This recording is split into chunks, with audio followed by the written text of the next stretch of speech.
Right now, I want to do something that you probably didn't anticipate me doing. Okay. But what I'd like right now is for you to give us a Chicago Blackhawks update as they beat the Sharks 4-2, and knowing that many people haven't been able to watch them, and you were sending me videos of no-look passes. Yes. Would you like to update the Blackhawks fans out there about their favorite hockey team, and maybe especially for those who haven't been able to see their favorite hockey team? A couple of assists last night for Connor Bedard, everybody's favorite generational talent on the ice, even if you can't see him these days.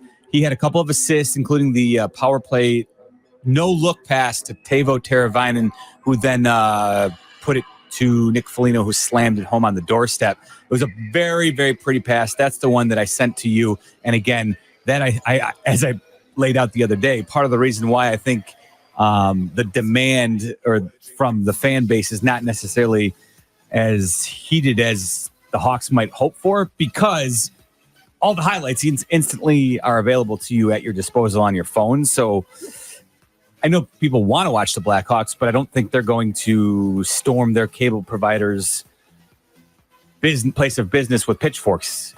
They're just going to wait for them to hammer out a deal, and so that's where we stand with it. Are they playing better than you anticipated? They are a little bit. I mentioned to you, I think the top two lines that the Blackhawks are putting out there are pretty solid. They have the semblance of a pretty good top six right now. The problem is the depth after that, I think, is a little bit suspect. So a lot of the goals need to come on the power play or from when the first two units are out there, or the first two lines are out there for the Hawks. But nevertheless, it's encouraging. They're 2-2-1 right now, which I had to scratch my head. I think they got off to a decent start last year, actually, despite the fact that it was a terrible season. But they look a little bit better so far, so that's encouraging. And Connor Bedard, he does seem like, even through just 5 games, it kind of looks like he's starting to really feel a little more comfortable out there. So as good as he was last year, he's got a goal and 6 assists, and he's just kind of doing what he wants out there on the ice right now, which is really cool to see. Okay, there you go. There's your Blackhawks update. Well done, Meller.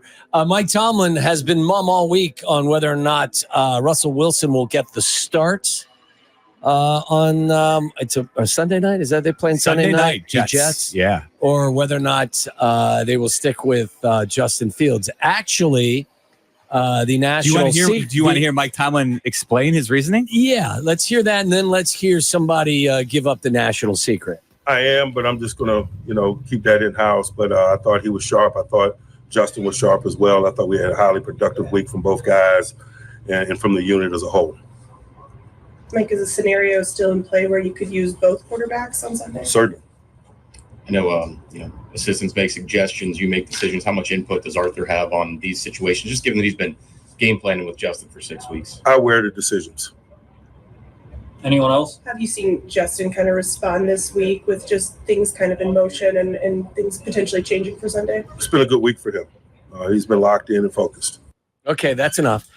So Mike Tomlin not letting you in on whether or not it will be Justin or it will be Russell Wilson, but one of his players, I think, let the cat out of the bag. Yeah. Wide receiver George Pickens was asked about throwing a little more with Russ this week. It's always a little different. Have you noticed him putting in extra time this week, maybe working with you one-on-one just to try to get on the same page? Yeah, getting on the same page after practice throwing.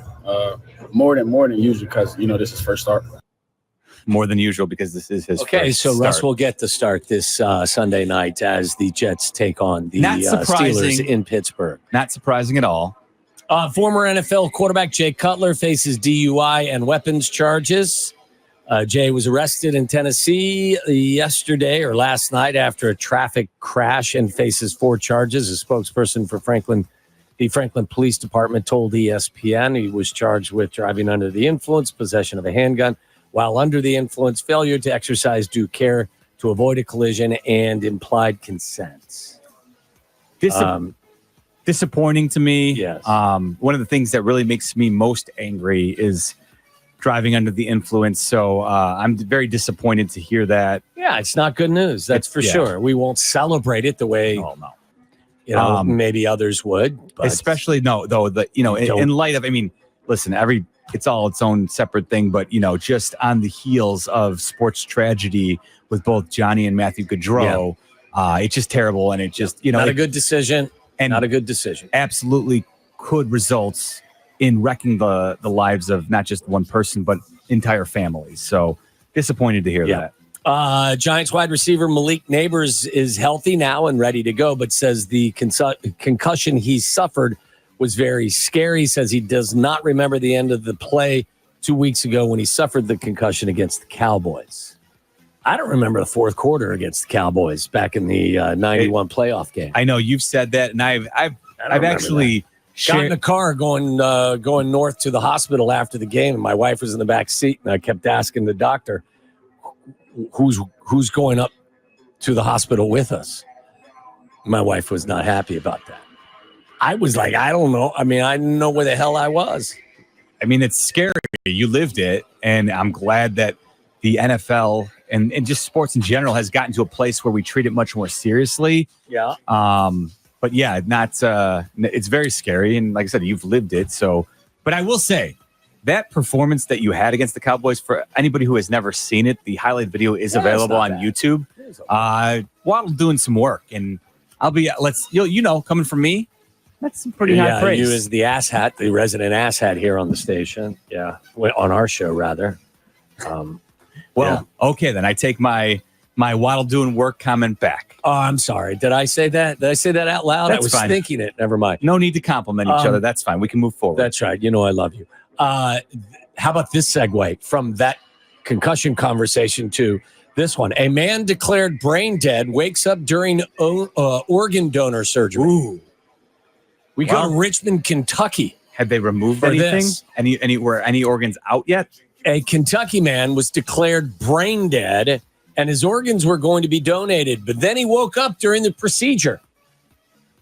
On October 25th of 2021, so this is a few years ago, Donna Rohrer's brother, Anthony Thomas, they call him TJ, Anthony Thomas TJ Hoover II, because that was his real name. His Not full the name. A-Train, but was admitted to Baptist Health Richmond's emergency room. All I had was my gut instinct for 3 years that something wasn't what we were told, the woman said. Hoover was experiencing cardiac arrest and was deemed code blue. October 26th, we were told there were no reflexes. He had no reflexes. There was no brain activity, no brain waves. The following day, the family decided to remove Hoover from life support. That's when they were told he was a registered organ donor. To honor his wishes, the next 2 days were spent testing Hoover's organs to see what was viable, including a cardiac catheterization. Catheterization. I said it right? Sounded good.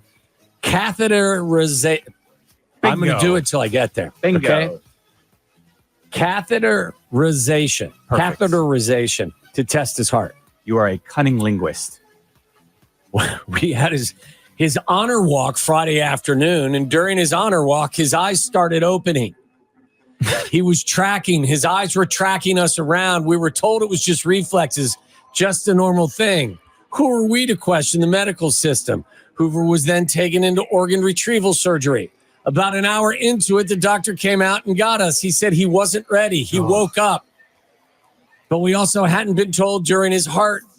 Let me do it again. Catheterization that morning. He woke up then. Oh, boy. If we had known that, then clearly we would have known he wasn't brain dead. His sister was told that Hoover was told to take Hoover home and make him comfortable. Oh, geez. She was told he wouldn't live long. She's been caring for her brother for 3 years now. Oh, my God. That one's a doozy. What the? Boy. That's one of the strangest things, one of the strangest stories we've ever had. I'm just asking, Tyler. I'm just asking because this is what's running through my head right now. Any second thoughts? I have checked About being an organ donor? Yes. You know, I will tell you this. I'm an organ donor. Yes. My kids are apprehensive or have been in the past. They've asked. About checking it for themselves? Correct, because, and this is a question, and again, this is like my cemetery or my burial question. I don't mean this to be bad, but my kids are concerned if they put organ donor on their driver's license that there will be a reluctance to revive them if they find themselves in a life I'm saving moment. I know. Do you know what I'm saying? Yes, and I get. Is it? You think that's is that an awful I've heard question? that before. That apprehension is I think commonplace now. The organ donor people will tell you that Who are the organ donor people? You know, the organ donor people. Who are they? The ODP, the organ donor people. Get down, it will. Go ahead. They will tell you that does not play a role in any way, shape, Well, or of course they're not, Jeff. No, of this course is my they are. point. They're not going to say, "Hey, Yeah, we're listen, actually gonna volunteer you as tribute. Yeah, we're gonna actually just check your pointing pulse that for out. a hot second, and if we don't feel anything, This is we're where going right after it. this is where we that throw gallbladder. This is where we throw it out to the folks, the ODP people out there. Any organ donor people want to set us straight and tell us why you are actually I'm just going asking to be questions. That's what I revived do. I in ask the questions. events. Is anyone else out there Of tragic apprehensive, or you circumstance. didn't check organ donor on your driver's license, And because you're afraid that emergency we'll take people be a little will- lax. Well, right. I don't know. I'm not. Get down. It will. I just don't. I'm. Am I being a it's a- douche for asking? No, I think it's a fair question. What do you think, Kev? You're a cynic. I am? Since when? Since I just said it. I trust our ODP Oh, I do too. fully. But And I'm not an organ donor, by the way. Nobody wants these